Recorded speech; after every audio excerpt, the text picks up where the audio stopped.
This story happened to me a long time ago when I was 5, and it took place on my first day of school. The first day was introduction day, more like a morning where the parents would come in with their kids and talk with the teachers and that kind of thing. I remember my teacher talking with my mom, and I wandered off slightly down the hall just to look at some drawings that were pinned up. As I was looking at the drawings, I heard, "Hey, they're pretty, aren't they?" I turned around and saw a middle-aged man in blue overalls, holding a mop while grinning at me. I didn't say anything, I just looked at him. He then crouched down and said, "They're pretty just like you." As he said this, he brushed my hair behind my ear with his long, dirty nails, still grinning at me while showing his yellow teeth. "Would you like to come with me to do some drawing?" He suddenly dropped his mop and grabbed my arm tight and started pulling me with him. At that point, I heard my mom calling my name, and as soon as the man heard her, he let go of my arm. I ran to my mom and gave her a hug. The rest of the morning was fine. I didn't mention what just happened to my mom. I think at the time I was too young to understand the danger of what just happened.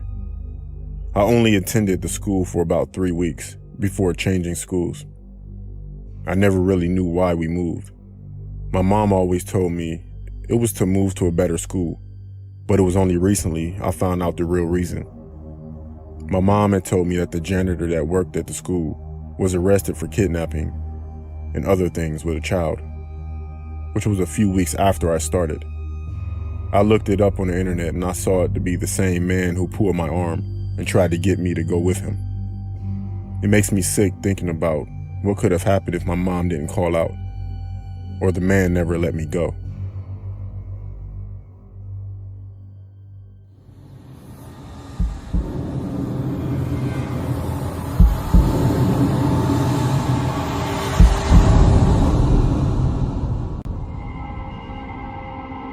This story happened to me on my first day of high school. I remember walking down my street in the morning toward the bus stop.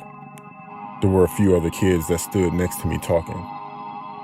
There was also a man who definitely didn't belong at a high school bus stop.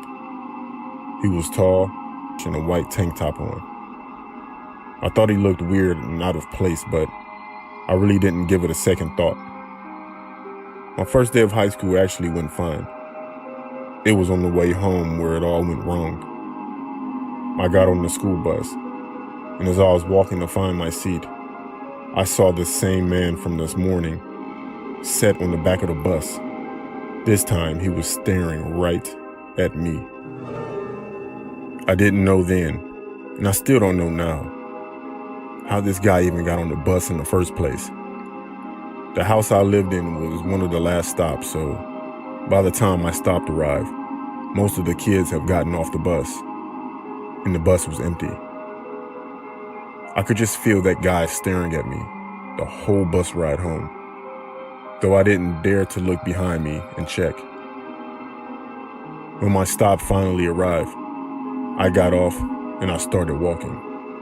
And of course that creepy man got off and started following me. I started walking faster, and as I did, the man got faster, and that continued right down my street. The faster I walked, the faster he would. It got to the point where I needed to start running. Thankfully, my house was close by. I ran by my house and slammed the door shut, and I looked through the kitchen window to see if the man was still chasing me. He was walking past my house like nothing ever happened, while staring at me. Later that night, I was upstairs in my bedroom when someone knocked at the door, the downstairs door. The next thing I heard was my mom calling me downstairs. When I get there, my mom is looking confused and checking around outside. I say to her, "Yeah, Mom?" She said, "That's weird. There was a man just here asking to speak to you." I asked what he looked like, and she described the same man who chased me home earlier that day. I told my mom about what happened and how I was pretty sure it was the same guy who knocked at the door. My mother told the police and our school. And actually, this wasn't the first time they have heard reports of this. The school and the police said they had several reports of the man stalking their children. From what I know, he was never caught. Who knows what he could be doing right now? Just be careful.